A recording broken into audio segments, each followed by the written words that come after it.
हर हर महादेव। जय शिव शंभु। श्री शिवाय नमस्तुभ्यम।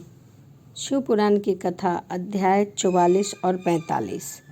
भगवान शिव का अपने परम सुंदर दिव्य रूप में प्रकट होना और मेनका को क्षमा प्रार्थना और पूर्ववासी स्त्रियों शिव के रूप का दर्शन करके जन्म और जीवन को सफल मानना।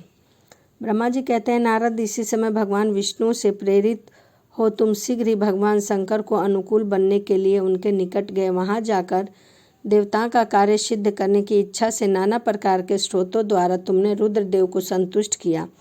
तुम्हारी बात सुनकर शंभु ने प्रसन्नतापूर्वक अद्भुत उत्तम एवं दिव्य रूप धारण कर लिया। ऐसा करके उन्होंने अपने दयालु स्वभाव का परिचय दिया। मुनि भगवान शंभु का वह स्वरूप कामदेव से भी अधिक सुंदर और लावण्य का परम आश्रय था। उनका दर्शन करके तुम बड़े प्रसन्न हुए और उस स्थान पर गए जहाँ सबके साथ मैना विद्यमान थी। वहाँ पहुंचकर तुम कहाँ विशाल नेत्रों वाली मैंने भगवान शिव के सर्वोत्तम रूप का दर्शन करो। यह रूप प्रकट करके उन करुणामय शिव ने तुम पर बड़ी कृपा की है। तुम्हारी यह बात सुनकर शैलराज की पत्नी मैना आश्चर्यचकित हो गई। उन्होंने शिव के उस परम आनंद रूप का दर्शन किया जो करोड़ों सूर्य के समान तेजस्वी, स्वर्ग सुंदर, विचित्र वस्त्रधारी तथा नाना प्रकार के आभूषणों से विभूषित था। वह अत्यंत प्रसन्न, सुंदर, हास्य से सुशोभित, ललिता लावण्य से लसित, मनोहर, गौरव वर्ण, शुद्ध बुद्धिमान तथा चंद्रलेखा से अलंकृत था। विष्णु आदि संपूर्ण देवता बड़े प्रेम से भगवान शिव सेवा कर रहे थे। सूर्य देव ने छत्र लगाकर, चंद्रदेव ने मस्तक का मुकुट बनाकर उनकी शोभा बढ़ा रहे थे। इस सब साधनों से भगवान शंकर सर्वदा रमणीय जान पड़ते थे। उनका वाहन भी अनेक प्रकार के आभूषणों से विभूषित था। उसकी महाशोभा का वर्णन नहीं हो सकता था। गंगा और यमुना भगवान शिव को सुंदर चंवर डुला रही थी और आठों सिद्धियां उनके आगे पीछे नाच रही थी।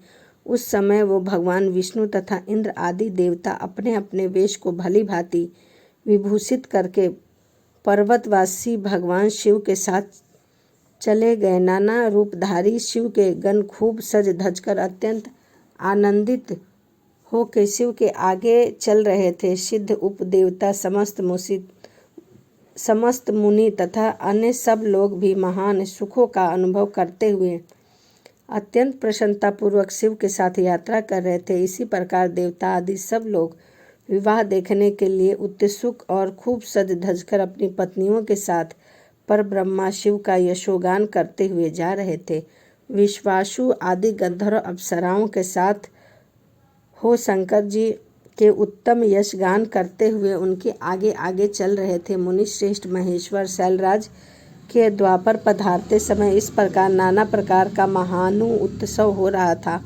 मुनीश्वर उस समय वहां परमात्मा शिवजी जैसा शोभा रही थी। उनका विशेष रूप वर्णन करने में कौन असमर्थ हो सकता है। उन्हें वैसे विलक्षण रूप में देखकर मैना क्षण भर के लिए चित्रलिखी सी रह गई। फिर बड़ी प्रसन्नता के साथ बोली, महेश्वर, मेरी पुत्री धन है जिसने बड़ा भारी तप किया और उस तप के प्रभाव से आप मेरे इस घर में पधारे। पहले जो मैंने आप शिव की निंदा की है उसे मेरी शिवा के स्वामी शिव आप क्षमा करें और इस समय पुण्यंत प्रसन्न हो जाए। ब्रह्मा जी कहते हैं, नारद, इस प्रकार बात करके चंद्रमौली शिव की स्तुति करती हुई शैल प्रिया मैना ने उन्हें हाथ जोड़कर प्रणाम किया। फिर वो लज्जित हो गई। इतने में बहुत सी पूर्ववासिनी स्त्रियां भगवान शिव के दर्शन की लालसा से अनेक प्रकार के काम छोड़कर वहां आ पहुंची। जो जैसी थी वैसे ही अस्त व्यस्त रूप में दौड़ी आई। भगवान शिव शंकर का मनोहर रूप देखकर वे सब मोहित हो गई। शिव के दर्शन से हर्षों को प्राप्त हो प्रेम पूर्वक हृदय वाली वे नारियां महेश्वरी की मूर्तियों अपने मनों के मंदिर में बिठाकर इस प्रकार बोली। पूर्ववासिनियों ने कहा, अहो, हिमवान के नगर में निवास करने वाले लोगों के नेत्र आज सफल हो गए। जिस जिस व्यक्ति ने इस दिव्य रूप का दर्शन किया वह निश्चय ही उसका जन्म सार्थक हो गया। उसी का जन्म सफल और उसी की सारी क्रियाएं सफल हो गईं।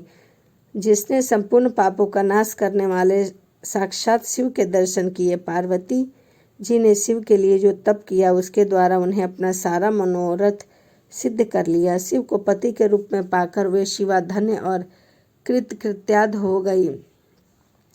यदि विधाता शिवा और शिव की इस युगल जोड़ी को सानंद एक दूसरे से मिला न देते तो उसका सारा परिश्रम निष्फल हो जाता। इस उत्तम जोड़ी को मिलाकर ब्रह्मा जी ने बहुत अच्छा कार्य किया। इससे सबके सभी कार्य सार्थक हो गए हैं। तपस्या के बिना मनुष्य के लिए शंभु का दर्शन दुर्लभ है। भगवान शंकर के दर्शन मात्र से ही सब लोग कृतार्थ हो। जो सर्वेश्वर गिरजापति शंकर का दर्शन करते हैं वे सारे पुरुष श्रेष्ठ हैं और वह सारी स्त्रियां भी धन्य हैं।